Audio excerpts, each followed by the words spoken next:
तुम्ही कधी विचार केलाय की काही पुस्तकं आपलं आयुष्य कसं बदलू शकतात? प्रत्येक पुस्तकात दडलेलं असतं एक नवं जग, एक नवं ज्ञान, एक नवा विचार.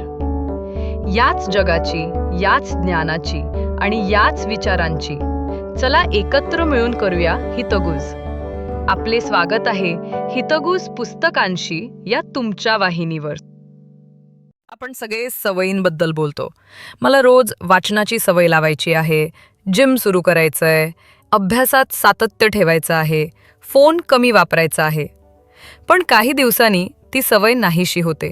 प्रश्न हा नाही की आपल्याला सवय लावायची नाही. प्रश्न हा आहे की सवय सुरू ठेवायची इतकी अवघड का वाटते? आपण सवयींना फारच गुंतागुंतीचं बनवतो. आपण त्यांना परिपूर्ण करायचं ठरवतो. आपण असं म्हणतो, मी व्यायाम सुरू करेन पण सोमवारपासून. मी पुस्तक वाचेन पण वेळ मिळाला की. मी काम लवकर सुरू करेन पण आधी सगळं नीट प्लॅन करतो.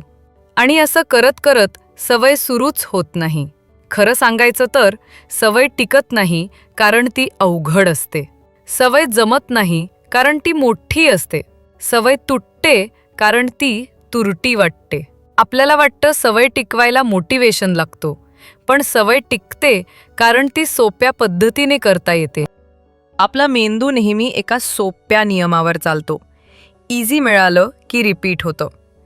ज्या गोष्टी कठीण असतात त्यांना मेंदू धोका मानतो. ज्या गोष्टी सोप्या असतात त्यांना मेंदू आपलं बनवतो. याचं सर्वात साधं उदाहरण घ्या. तुमचं फोनकडे वारंवार हात का जातो? कारण तो सहज मिळतो. अनलॉक करा, स्क्रॉल करा, काम संपलं. पण जर तोच फोन दुसऱ्या खोलीत ठेवला तर तुमचं लक्ष पटकन दुसरीकडे वळतं. मेंदू म्हणतो, जाऊ दे, नंतर बघू. हीच शक्ती सोपेपणाची आहे. सवय टिकवायची असेल तर ती अवघड कमी करा, लहान करा. सुरुवात अशी करा की ना वेळ लागेल ना धडपड. लक्षात ठेवा, लहान सवय म्हणजे एंट्रन्स तिकीट आहे. मोठी सवय म्हणजे डेस्टिनेशन. जर सुरुवात सोपी असेल तर पोहोचणं सहज शक्य होतं. एक छोटी गोष्ट लक्षात घ्या. बहुतेक लोक सवय सुरू करण्यापूर्वी ती परिपूर्ण बनवायचा प्रयत्न करतात. जणू अभ्यास सुरू करायचा असेल तर प्रथम योग्य वेळ, योग्य टेबल, योग्य मूड लागतो. पण सवय अशी असते की ती मूडची वाट बघत नाही. मेंदूला ट्रेनिंग देण्यासाठी तुम्हाला ॲक्शन सुरू करायचा असतो, प्लॅनिंग नाही.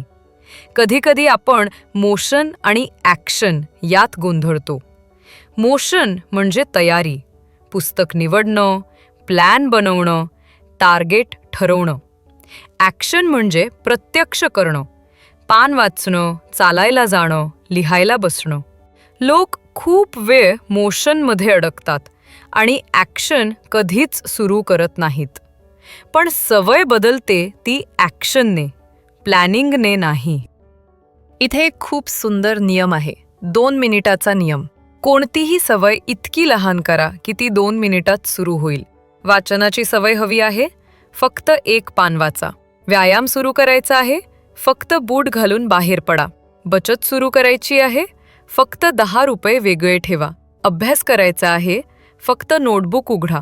जेव्हा सुरुवात सोपी असते, मेंदू विरोध करत नाही. मेंदू म्हणतो, हे तर काहीच नाही, करूया, आणि तुम्ही करत राहता. हळूहळू ती 2 मिनिटं 10 मिनिटं बनतात. ती 10 मिनिटं तास बनतात. सवय सुरू झाली की ती वाढते. सवय सुरूच झाली नाही तर ती मरते.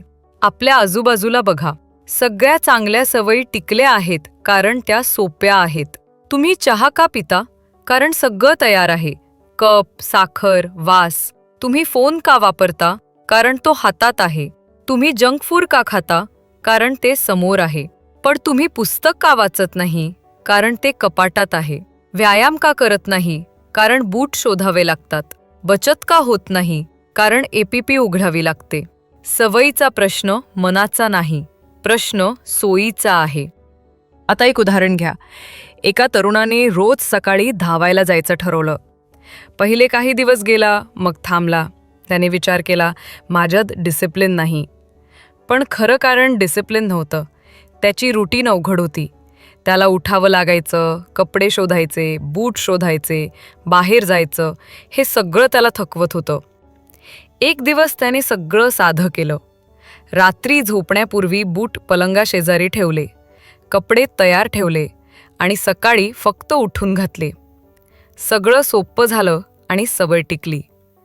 सोपेपणा म्हणजे फसवणूक नाही, तो मेंदूला सवय स्वीकारण्याची संधी देतो. आपण ज्या सवयी स्वीकारू इच्छितो त्या सुरुवातीला जड नसाव्यात. आपल्याला आधी विश्वास बसू द्या की मी करू शकतो. एकदा मेंदूला तो विश्वास मिळाला की तो आपल्याला पुढे नेत राहतो.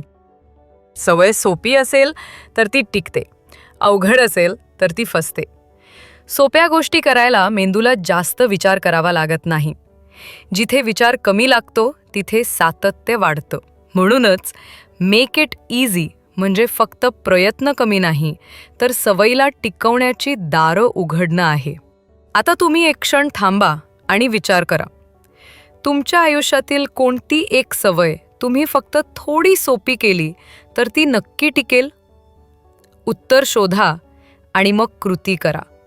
कारण सवय मोठी असण्याची गरज नाही, सवय चालू राहणं महत्त्वाचं आहे. आणि पुढील भागात आपण शिकलो जाणार आहोत की सवय फक्त सोपी असून पुरेसं नाही, ती आकर्षक आणि आनंददायक असली पाहिजे, तेव्हाच ती मनात कायम राहत असते. तुम्ही ऐकत होता हितगुज पुस्तकांशी, ज्ञानाची मैत्री, विचारांचा संगम.